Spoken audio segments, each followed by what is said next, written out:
Friends, स्वागत है आपके अपने चैनल टीच लैब में। आज हम लोग देखेंगे हिस्ट्री का ये छठा पार्ट है। इससे पहले हम लोग 5 पार्ट देख चुके हैं, जिसमें पॉलिटी का, फिजिक्स का और हम लोग हिस्ट्री का, ये तीनों का पार्ट बहुत सारा हम डाल चुके हैं। अगर आपने उस चैनल पे नहीं देखा है तो चैनल पे जाएं और प्ले लिस्ट में ढेर सारा वीडियो डाला हुआ है, ठीक है, जो आपके एग्जाम के लिए बहुत इंपॉर्टेंट है, ठीक है।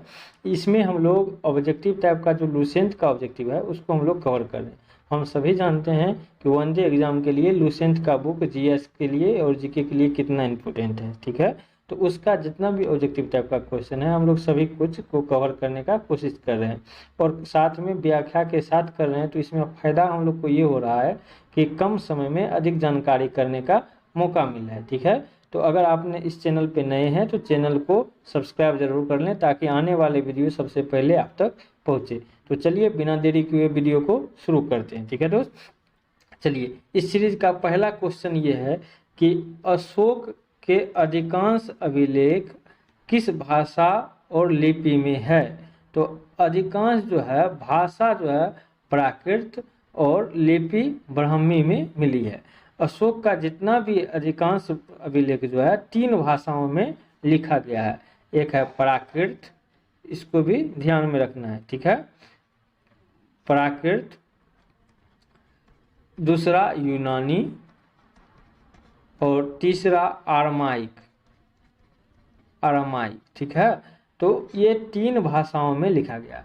प्राकृत शिलालेख जितना भी है प्राकृत वाला, वो सभी खरोष्टी और ब्राह्मी लिपि में लिखा गया है। तो इसको भी क्या करना है, ध्यान में रखना है, ताकि कुछ अगर इससे क्वेश्चन बने तो वो हम लोग से छूटे ना, ठीक है।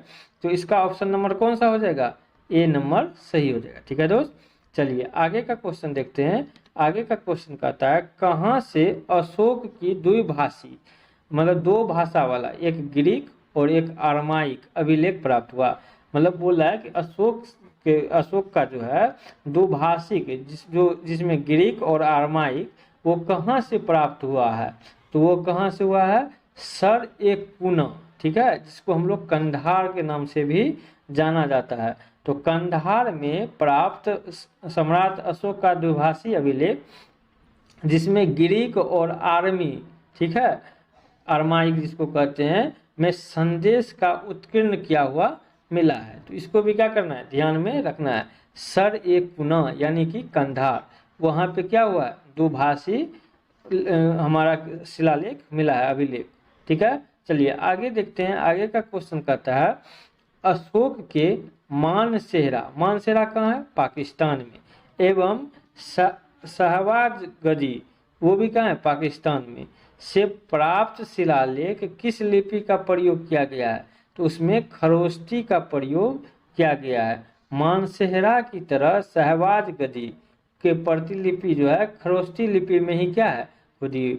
अच्छा, खरोष्टी लिपि का एक खासियत क्या है कि ये दायां से बायां लिखा जाता है। हम लोग अभी कैसे लिखे, देखिए ये क्या है, बाएं से दाहिने की ओर लिखा जा रहा है ना, जितना भी लिखे, लेकिन खरोष्टी क्या होता है, वो दाएं से बाएं की ओर, जैसे उर्दू लिखा जाता है ना, उसी तरीका से।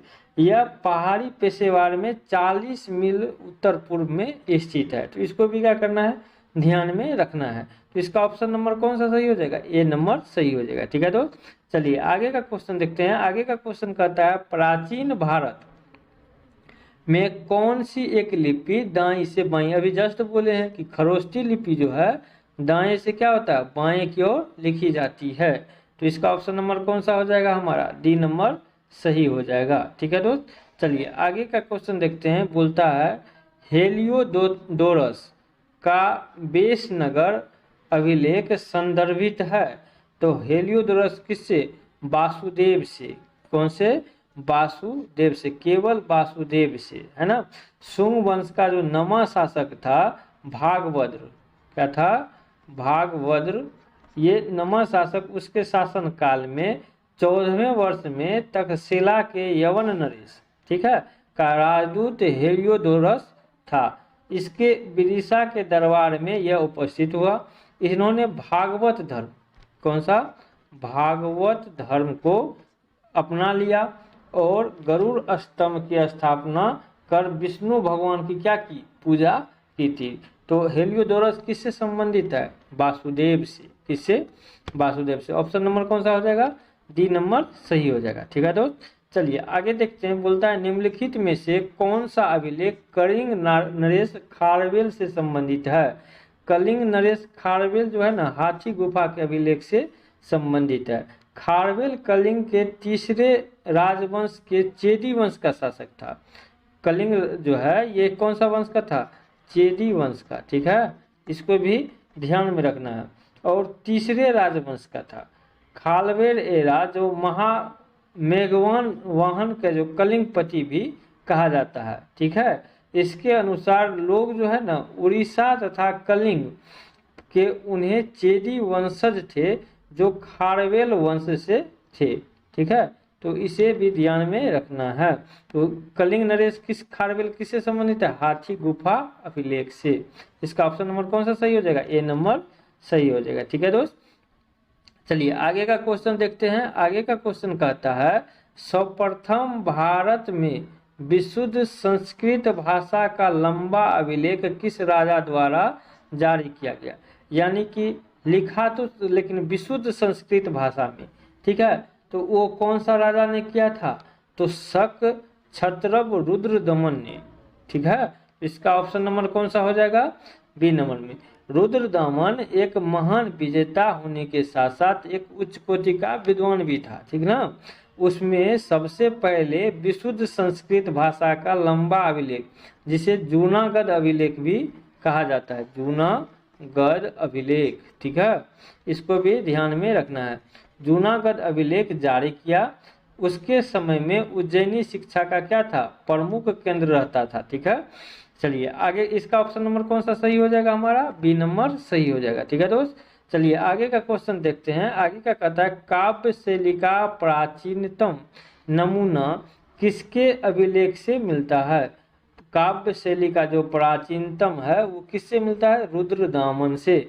रुद्रदामन का जूनागढ़ अभिलेख अपनी शैली का रोचकता, भावप्रवणता और हृदय को प्रसिद्ध करने वाला इसमें था। इस अभिलेख प्रसिद्ध था इससे। ठीक है, रोचकता से भरपूर रहता था। लेकिन वह क्या था? एक छोटा सा गद्य काव्य के रूप में भी जाना जाता है।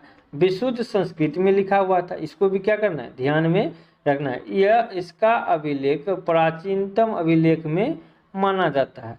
तो ये सब जितना भी बात है उसको भी ध्यान में रखना है। जूनागढ़ अभिलेख क्या था? तो ये जो है विशुद्ध संस्कृत में लिखा हुआ था। ठीक है, संस्कृत में तो था लेकिन विशुद्ध था। ठीक है, शुद्ध नहीं था। तो इसको भी ध्यान में रखना है। तो इसका ऑप्शन नंबर कौन सा हो जाएगा? ए नंबर सही हो जाएगा। चलिए आगे का क्वेश्चन देखते हैं। आगे का क्वेश्चन कहता है निम्नलिखित में से किस अभिलेख में चंद्रगुप्त मौर्य और अशोक दोनों का उल्लेख किया गया है? ऐसा कौन सा अभिलेख है जिसमें चंद्रगुप्त मौर्य का भी और अशोक का भी मतलब उसमें चर्चा किया गया है? तो वो है महाक्षत्रप रुद्रदामन का जूनागढ़ अभिलेख, अभी जो विशुद्ध संस्कृत में लिखा हुआ है। ठीक है, तो इसमें जो है चर्चा किया गया है। तो इसका ऑप्शन नंबर कौन सा हो जाएगा? बी नंबर सही हो जाएगा। ठीक है, चलिए आगे का क्वेश्चन देखते हैं। समुद्रगुप्त की सैनिक उपलब्धियों का वर्णन किस अभिलेख से मिलता है? समुद्रगुप्त का जो सैनिक था उसका उपलब्धि किससे मिलता है? तो वो प्रयाग के अभिलेख से मिलता है।